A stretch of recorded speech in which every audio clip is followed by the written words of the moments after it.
नमस्कार, मैं रघुनाथ प्रसाद आज चर्चा कर रहा हूं कि 23 जुलाई 2024 लोकसभा के इतिहास में एक काले दिन के रूप में याद किया जाना चाहिए, जिस दिन सामाजिक न्याय की आवाज़ उठाने वाले नेता प्रतिपक्ष श्री राहुल गांधी के लिए जिस तरह के शब्दों का उपयोग सामंती मानसिकता, मनुवादी मानसिकता वाले श्री अनुराग ठाकुर ने किया, वह अत्यंत दुखद और शर्मनाक है। और उससे भी ज़्यादा दुखद है कि देश के माननीय प्रधानमंत्री जी, जो वोट की राजनीति के लिए वोट मिले कैसे बीजेपी को, उसके लिए पूरे देश में घूम घूम कर कहते हैं कि वे पिछड़ी जाति के हैं, अत्यंत पिछड़ी जाति के हैं।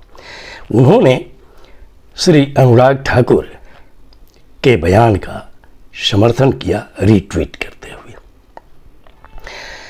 इससे भी अत्यंत दुखद है कि जब श्री अनुराग ठाकुर यह कह रहे थे कि जिसे अपनी जाति का पता नहीं वो जाति जनगणना की बात करता है।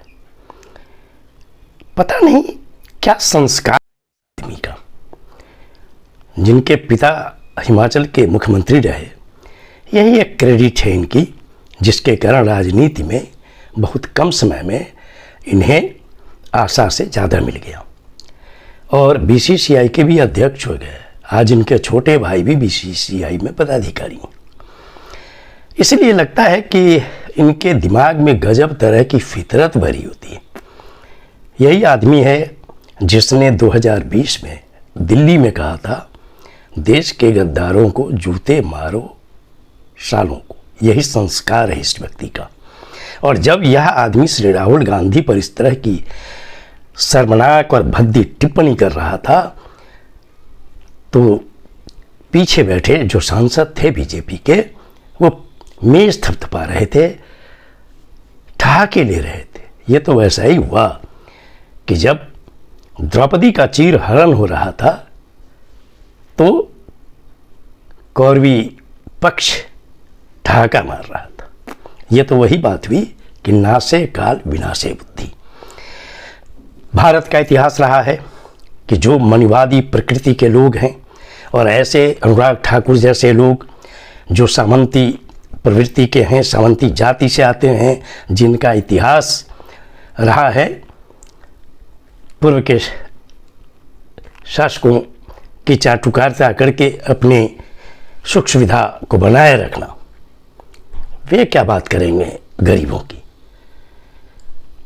जब दुनिया में सत्य के लिए अरस्तु पर आरोप लगता है, सुकरात को फांसी पर चढ़ा दिया जाता है, ईसा मसीह को सूली पर चढ़ा दिया जाता है, इस देश में मनुवाद का विरोध करने के लिए दलितों, आदिवासियों, अत्यंत पिछड़ों की आवाज़ उठाने के लिए ज्योतिबा फुले को गाली सुननी पड़ती है, सावित्री बाई फुले को गालियाँ सुननी पड़ती है।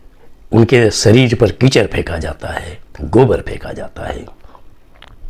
जहाँ पर यार रामासामी को गालियाँ दी जाती है, डॉक्टर अम्बेडकर, डॉक्टर लोहिया, जननायक कर्पूरी ठाकुर को गालियाँ दी जाती है, सिर्फ इसलिए कि इन लोगों ने गरीबों की आवाज़ को उठाया। जहाँ जगदेव प्रसाद, रामस्वरूप वर्मा, ललित सिंह यादव जैसे सामाजिक न्याय के पुरोधाओं को गालियाँ दी जाती है, वहाँ पर से जो लोग हैं, अनुराग ठाकुर जैसे लोग और उनके समर्थक लोग, उनसे क्या उम्मीद की जा सकती है। हाँ, एक बात जरूर है कि जब आरएसएस के सर संघ चालक मोहन भागवत साहब ये बार बार कहते हैं, नैतिकता की बात करते हैं, नैतिकता का पाठ पढ़ाते हैं, तो लगा कि आज उनकी जुबान क्यों नहीं खुल रही। शायद जबान इसलिए नहीं खुली कि जब 2015 में विधानसभा चुनाव था बिहार का, तब उन्होंने भी आरक्षण की समीक्षा की बात की थी।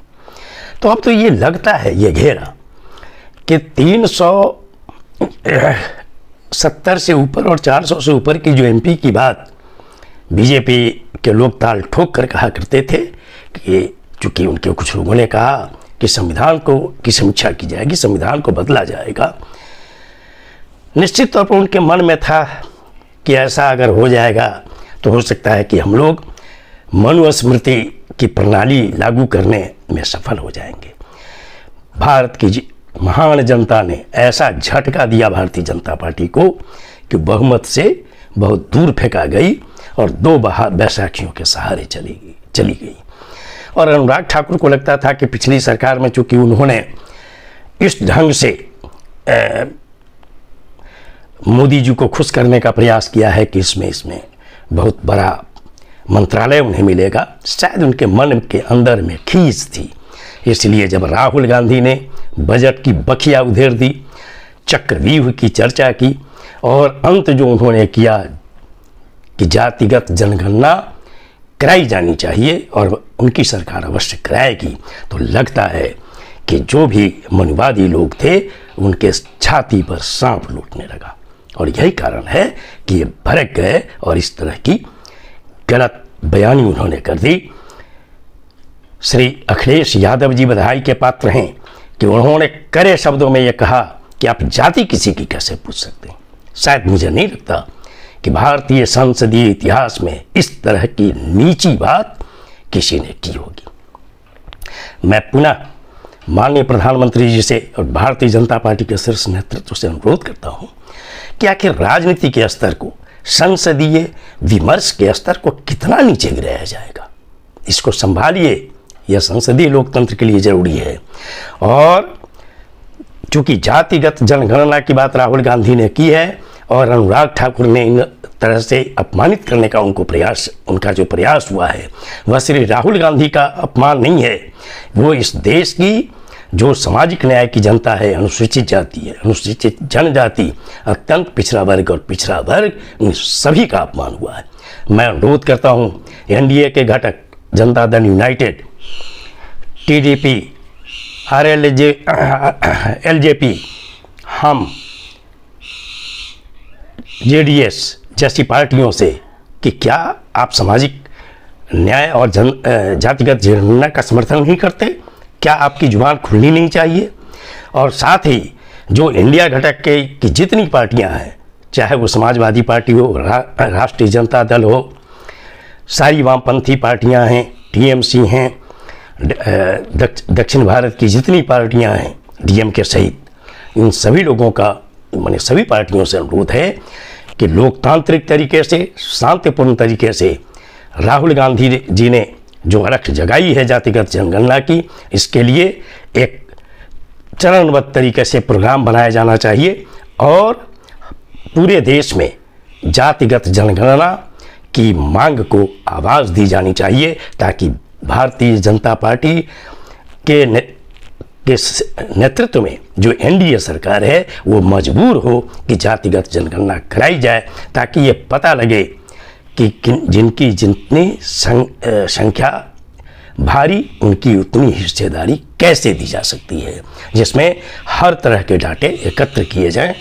अन्यथा वही इस देश में होगा कि जो बिहार में कास्ट सर्वे हुआ, रोकने का भयंकर प्रयास हुआ, जब सफल नहीं हुए और जब अब रिजर्वेशन 50 से 65 कर दिया गया, तो हायर जुडिशियरी ने बिना समय दिए हुए, बिना एडिक्वेट रिप्रेजेंटेशन की बात किए हुए, वही हायर जुडिशियरी जिन्होंने ईडब्ल्यूएस के मामले में एडिक्वेट रिप्रेजेंटेशन लेने की जरूरत नहीं समझी, उसको संविधान सम्मत करार कर दिया, उस हायर जुडिशियरी ने बिहार के रिजर्वेशन को संविधान के विरुद्ध बदला दिया। यही होगा अगर सामाजिक न्याय की जनता नहीं जगी और उनके दल नहीं जगे।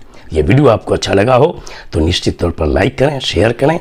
अब तक मेरे चैनल को आपने सब्सक्राइब नहीं किया, सब्सक्राइब करें, बेल आइकन को बस टच करें ताकि मेरे हर आने वाले वीडियो का नोटिफिकेशन आपको तुरंत मिल जाए। आप सभी लोगों के लिए शुभकामनाएं। धन्यवाद। जय हिंद।